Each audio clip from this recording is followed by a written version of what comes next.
What is it, Dollar?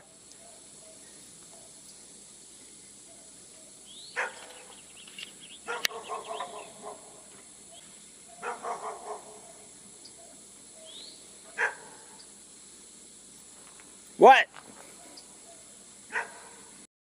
And here is the riser for the headstock. It's good and flat on all sides. Anyway, this is ready to go. We're going to be casting this tonight, an aluminum griddle a customer sent me months ago. I had to dig out a special flask for this one. It's barely long enough for my baseboard. Joel's plates, I don't know. Your guess is as good as mine. I have very little room to work here.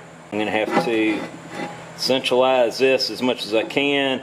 What I'll do on the end down here, I'll give it as much clearance as I have on this side and that side. Of course, I'll gate it down on this end. Originally, this would have been die cast. The other thing we're going to do, and I'll explain this in a little bit. No, I'll explain it now. I'm wanting to put this on an incline. And in doing so, that keeps the mold filling at a straight surface all the way up. Now, if I were to leave it level, this is an excellent drawing of a gate with iron coming out on each side, or each gate. But as thin as this casting is, it's going to freeze as fast as possible.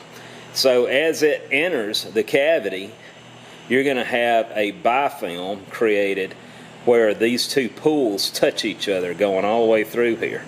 Even if I cut one big wide gate, it's still going to want to run out here and run out here and then reconnect here and create a what they call cold shut.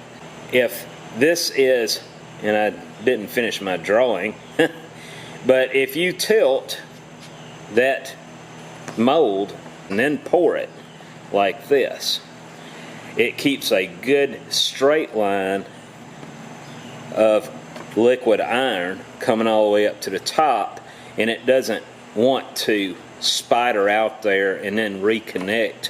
Keep in mind, as we do that, that puts more hydraulic pressure on this downhill end, which you're not talking about much, especially with a 1/4 inch thick cross-sectional casting. Let's see if I can do a little science experiment here. You see how the iron would want to just run all over the place before it gets high enough to connect?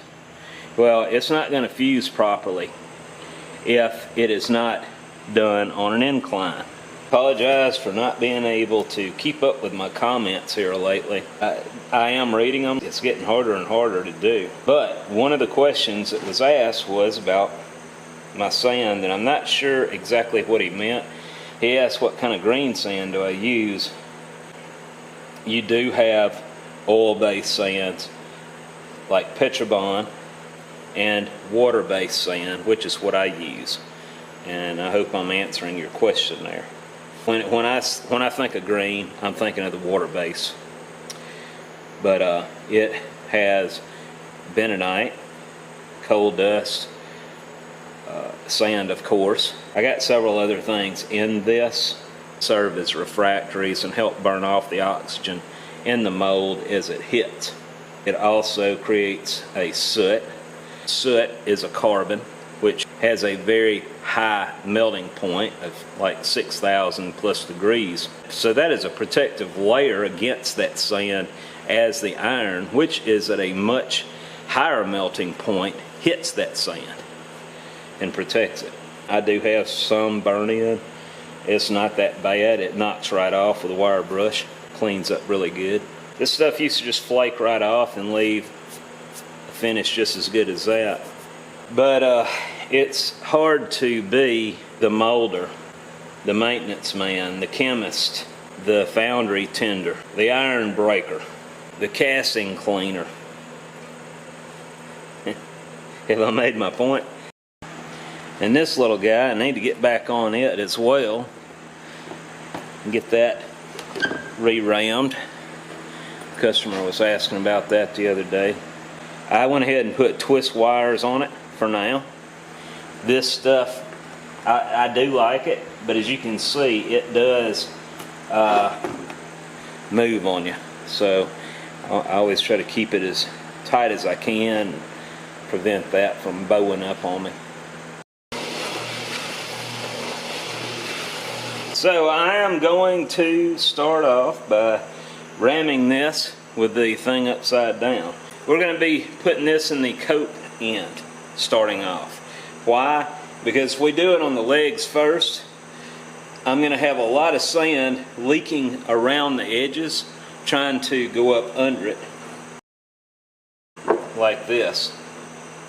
So I'm just going to start off by going ahead and ramming it face down. And I got this kind of wet, so this is going to take a while. I guess I'll pour all this tomorrow. This is going to take a while because I've got to cover this with my finest sand.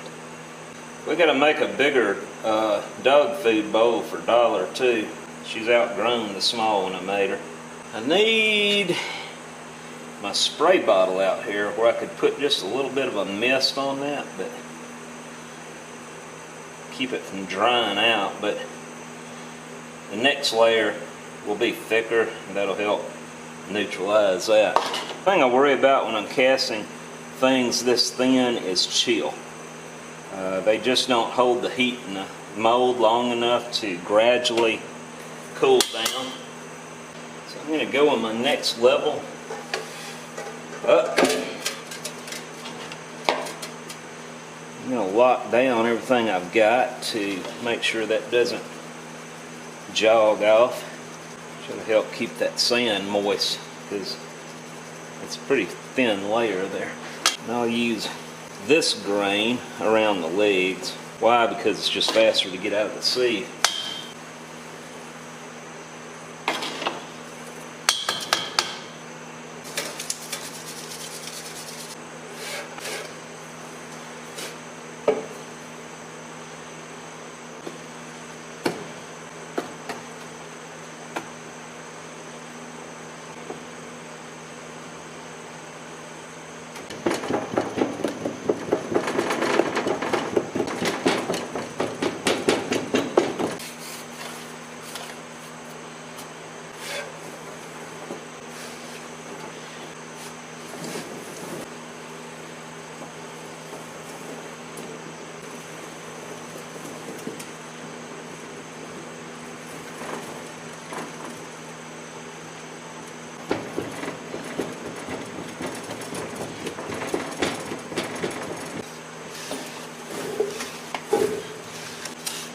Got some soft edges. I'm going to bump it down, tighten the seams.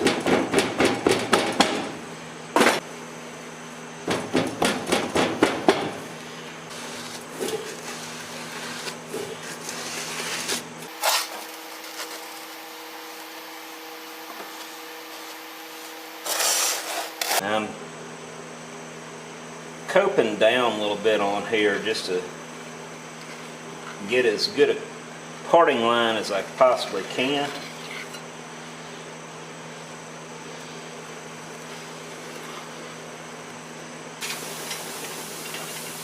We'll put the words on the same side where I don't mess around and put this together on.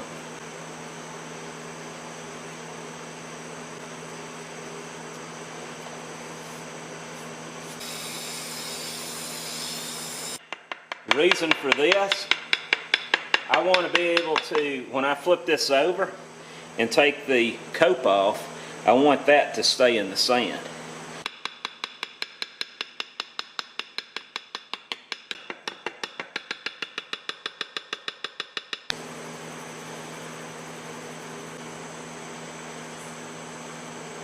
Can't have this dude in there.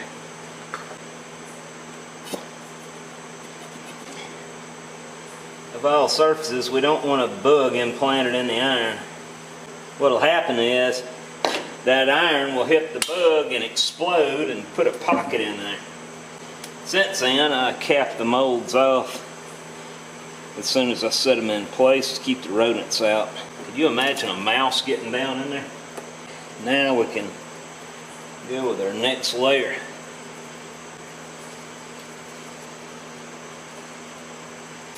Keep that down real low where it doesn't hammer any of the facing sand out of the way.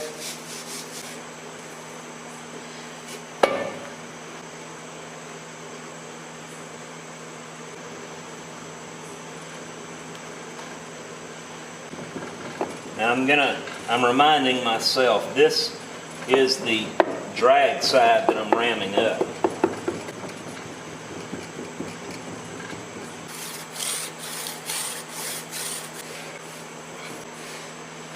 You have just enough sand.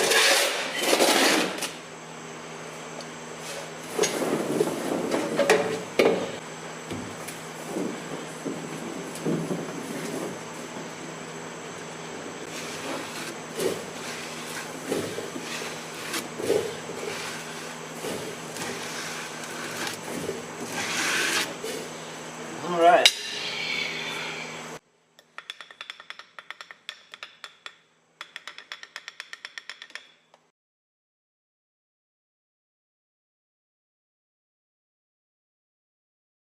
I'm going to cut my sprue right here. I want to put a trap right there. So I'm not going to cut directly here. I'm going to cut it about right there.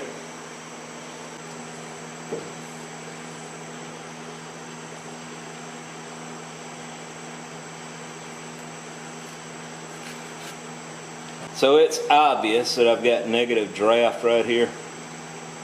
Why I didn't pick up on that earlier, I don't know. It's not too late. We're going to do a little doctoring here.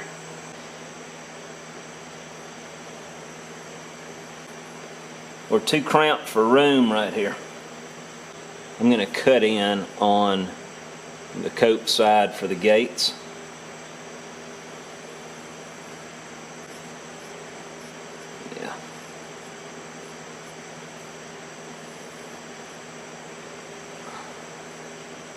That should work.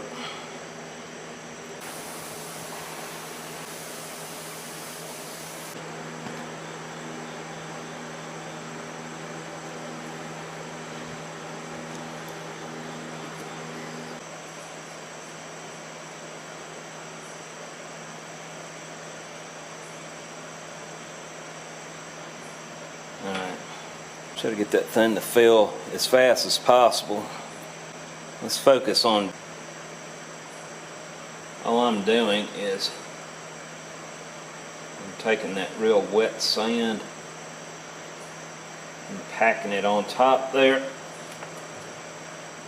I need to trim this down just a little bit to keep it flush with that sealing. We don't want it to crush there. Alright, so I'll repeat the process over here.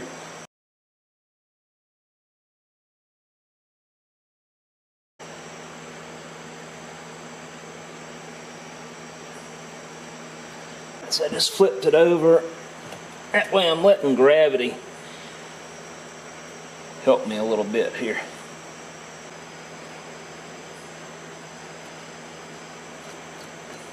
That'll work. If all those will stay in place, we shouldn't have any leaks. I'm not guaranteeing nothing.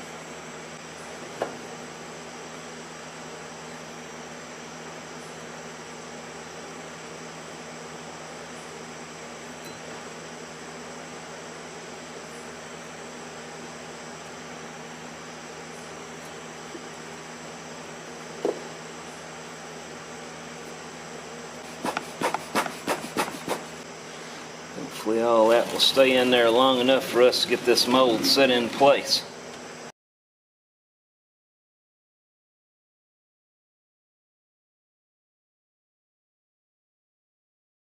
All right.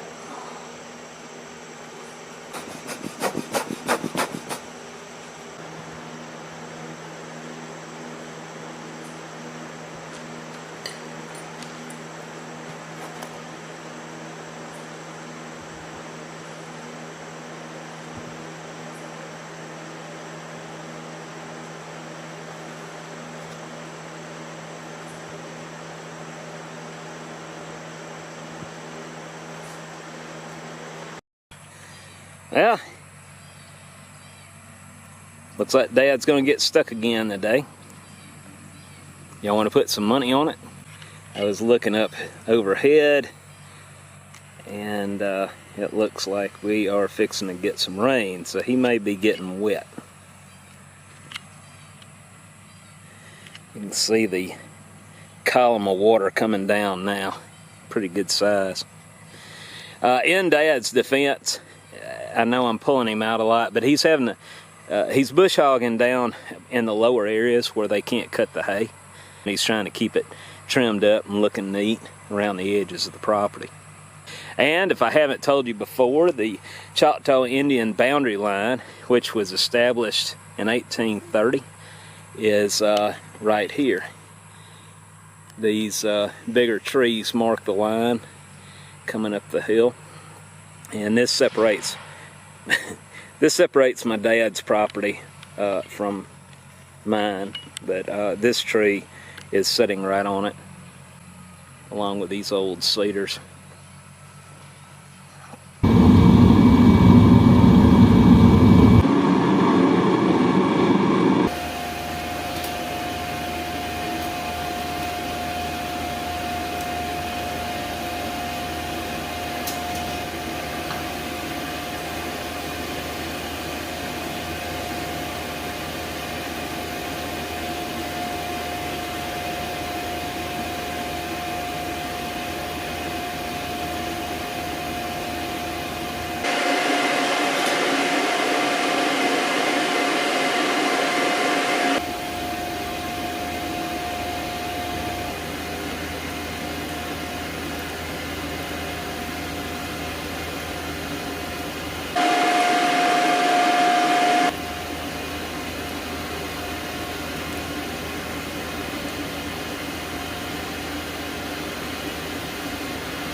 Since we're pouring such a thin pan, we're going to use the thin rotors.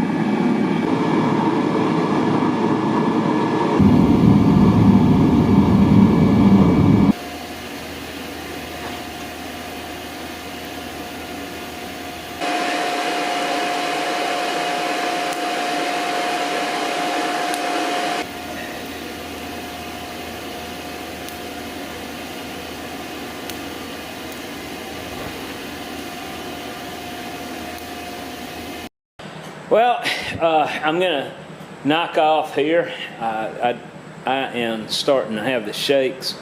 That's the time to stop and resume it later tonight. Get some more energy back. I think I'll go ahead, get a ice cold shower, cool down, go eat lunch, and then we'll break this mold and show you what we got.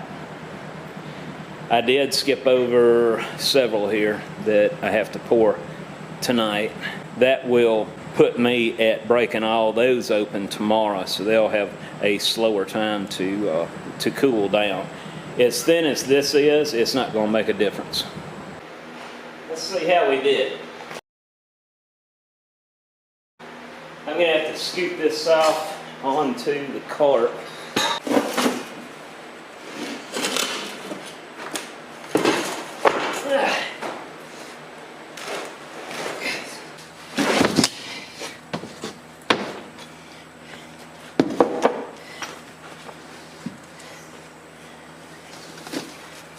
Not quite. Not quite. Okay, y'all. Total flop for this week. Good thing is I've got a lot of good castings that poured. I'll have to redo this again. Poured pretty. Can't deny that.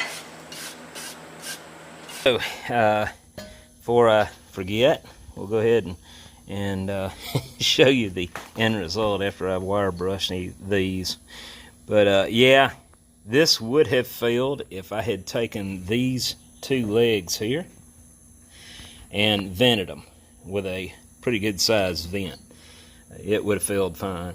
The trick to pouring thin castings is to pour it fast. And I had some debris here. sand. It looks like it washed out, but it didn't. It's still stuck to the pattern. And if you're wondering about the detail of this sand,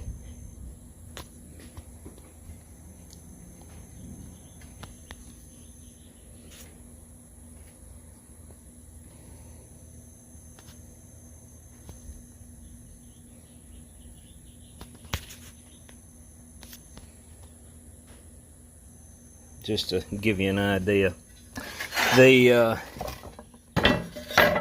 front, I had one little divot here. I'm not sure what that was. It's not on this original piece. But anyway, yes, we got to do this again. But I will, like I said, I will vent that. And I got something that happened here. Looks like sand must have broke off and laid right there, and the iron went over it. Just not sure. But anyway, this one is for sale. I'm gonna knock off 10%. Yeah, that's about 10%.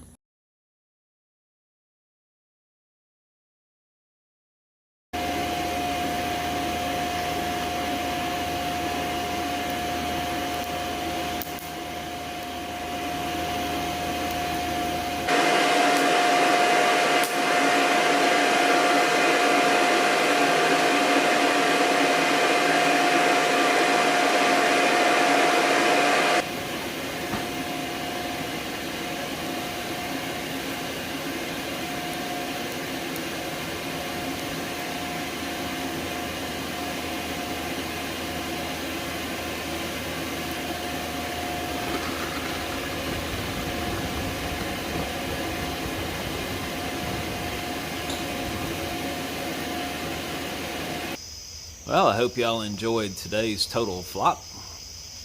I apologize, but there's not enough time for me to remold and recast before a week is up. I've got too many other things I'm trying to get cast up. The straight edges are consuming a lot of time, and that's my top priority, and I fit these jobs in as I can. With that said, I started this project the day before yesterday, molding it up, and here we are, a failed casting. There's a lot of things going on when you're talking about a cross-sectional thickness that thin. You have to be, the iron has to be super fast traveling through there. It has to be super hot. Hotter than normal. It will solidify immediately, so there's no time to waste. If it cannot ventilate through that mold fast enough for the gases to escape, it's going to freeze right there, and that's what happened with us tonight. But the incline, we could see that gradual, that straight line. You didn't have two blobs scattered all through the, like what the iron looks like on the floor when I pour it out. You didn't have that. So we're gonna do it again.